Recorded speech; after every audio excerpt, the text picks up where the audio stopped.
to today's lesson in the art and science of computer technology. Today's lesson will be about Python, Lesson 1, Basics. What is Python? Python is an interpreted programming language. It is has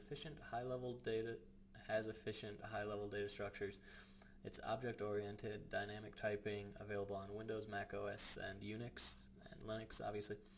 Extensible, written in C, and it's simple to use. So interpreted programming language as opposed to a compiled programming language means that you can type it right away and it'll just run, whereas a compiled programming language such as C or Java, you would have to compile the source code every single time, and that can take a long time, depending on how big your program is. Efficient high-level data structures. So it's a very high-level language, so you can do a lot of things that you normally wouldn't be able to do with something such as C. It's object-oriented. There will be a whole lesson in that later on, but basically it has to do with data values and functionality. So you can have a class, say a car, and the value could be read, and it could have a function called drive, or method. Methods and functions are both the same thing, but we'll get into that later on as well. Dynamic typing, so you can create a variable, and rather than having to explicitly say this is going to be an integer, this is going to be a number, this is going to be a character of some kind, you can just write the variable, assign the value, and it'll automatically be typed to whatever the particular value is that you gave it. And obviously this part is simple enough, knowing what operating system you're using. Extensible, written in C, so if you know C, you can do a lot more with Python than you could if you don't know it, but you can still do a whole bunch regardless of if you know C or not. And simple to use, as you'll see throughout this course, it's pretty easy to learn how to use Python. Comments. So you'll see these all the time. It'll look something like, where are we at here? This is a comment right here, the little hashtag at the very beginning. So in a lot of other languages, it'll be parentheses, star symbol, and then, or 2 forward slashes, depends on language. But in Python and many other scripting languages such as Bash, the comments are going to be indicated with a little hash mark. So most of you probably already know what a comment is. It's used to clarify code and won't affect the programs. Start with hashtag and continues until the end of the line. Comments may appear at the start of the line or after white space or code. Comments may not appear inside of a string literal, so any kind of string like inside of a parenthesis, inside of quotation marks, either single, double, or triple. Comments may not appear inside of a string literal. The hash mark would just be a hash mark character as opposed to indicating to the interpreter to ignore this section of code. Data types. You have strings, characters enclosed in single or double quotes with a backslash character for escape sequences such as \n to indicate a new line. So that would be 2 new lines. And there's no difference in Python as opposed to languages like C, where there's a char character and there's well, I guess it would be an array or something. But in Python, if it's got letters, it's a string. It doesn't matter if it's 1 letter or 1,000 letters, it's just 1 character, it's a string. Integers, 20, 708, -109, so these are just numbers without decimal points. Floating point number are just what we know as decimal numbers, things like 3.14, 98.98, and 10.10. Complex numbers are things like 3 plus 7j. Alright, so Python has support for that as well. And then a boolean is either true or false. As in C, any non-zero integer value is true. 0 is false, non-empty strings are true. And so anything that would be, what's a string? I don't know, there's a space. Alright, so this would be an empty string because there's no space in between it. This would be a non-empty string, this would be a non-empty string. Pretty much anything except this is a non-empty string, which will be evaluated to true. And empty strings are false. So strings.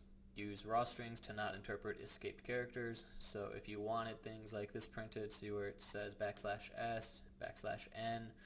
This, if you did not use the raw string character indicated by this R before the first quotation mark, it would create a new line. Whereas the raw strings is just whatever is written inside of here, that's what's going to be interpreted. Use triple quotes to span multiple lines. Triple quoted strings automatically include end of lines but can be prevented by adding a backslash at the end of the line. Characters are just strings of size 1. Alright, saving and running files. Really simple stuff. Save Python files with the .py extension, e.g. myfile.py for source code files. So things that you usually write, you're going to want to save it with a .py. For compiled stuff, save Python files with .pyc extension, e.g. myCompiledFile.pyc for compiled binary code files. So this is stuff that your computer is going to be able to read a lot better than pretty much any person is going to. Execute file for terminal by going to the directory your file is saved in and type Python 3, because we're using Python 3 in this tutorial, and where you see my file, you'll just replace that with your own file.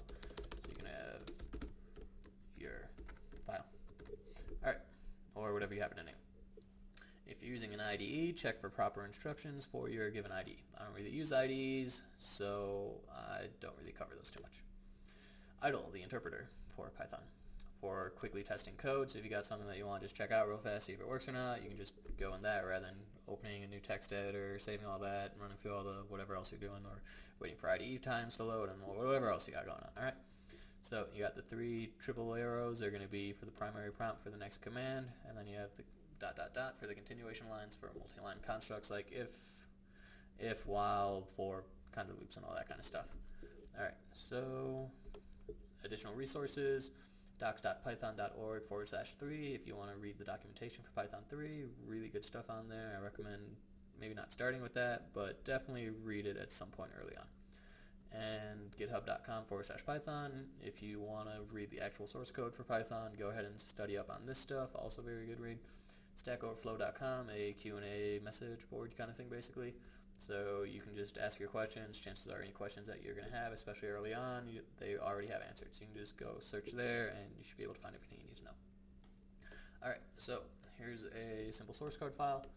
Up here, you got the hashtag shebang kind of thing. This is going to say where your interpreter that you want to use is located. So you can have multiple interpreters. So there's probably one for Python 2 and whatever else. So you just write out where that is. And that'll have to be on the very first line.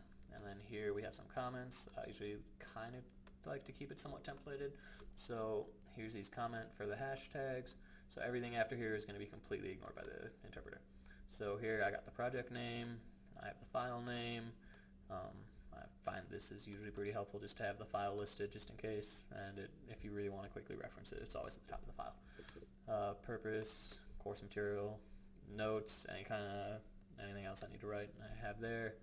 But I would just have to be sure to add additional hash marks afterwards, because the notes is up here, so it only goes for the end of the line. So I'll go ahead and end that. Alright, so you can read through all this stuff real fast. Let me just show you what the output's going to be at the moment.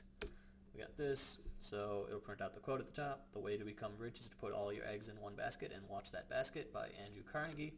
Goes against conventional wisdom, but it's pretty smart. So, and then here's the other line that we had printed out, and then here's this one, and then cat dog. So go back to the source code real fast, and here you can see, so here's the original quote. Here is printed 10 plus 98, so it automatically did the math inside of that. I could have just had it print 10, or anything else. We'll cover this later probably, but if you have something like a float, so something like 10.00, it'll automatically convert the other one to a float. So now, see how it has the little decimal point at the end? So yeah, integers get converted to floats when you're adding them together. Print string to 100 plus this. Make sure starting and ending quotes match. So right here I have a single. If I turn that into a double, suddenly it would become an error because of all that stuff. So make sure those match, make sure there's an ending quote for the starting quote and vice versa. Here I had to put str, this little function right here, which we'll also cover later. So this will convert numbers into strings so that you can add them together, because you can't add numbers and strings together. You can multiply strings by numbers, but you can't add them together. So here we have one commented out. Here's going to raise an error. Go there, and here you can see after this line executed right there, where it says 100, this one was properly converted, this one is not converted, so here, unsupported operand types, so you can't add ints and string together, so that's why I have this little str function up here. So we can go ahead and cancel, comment that back out, and then we just got simple print cat dog, so there's cat dog. You can combine strings like that, but you can't multiply strings by other strings. But if I wanted to print 10 times dog, parentheses off. You close that, and you can see it multiplied it by whatever number I just wrote. So, yeah, that's the lesson for today. Have a great day.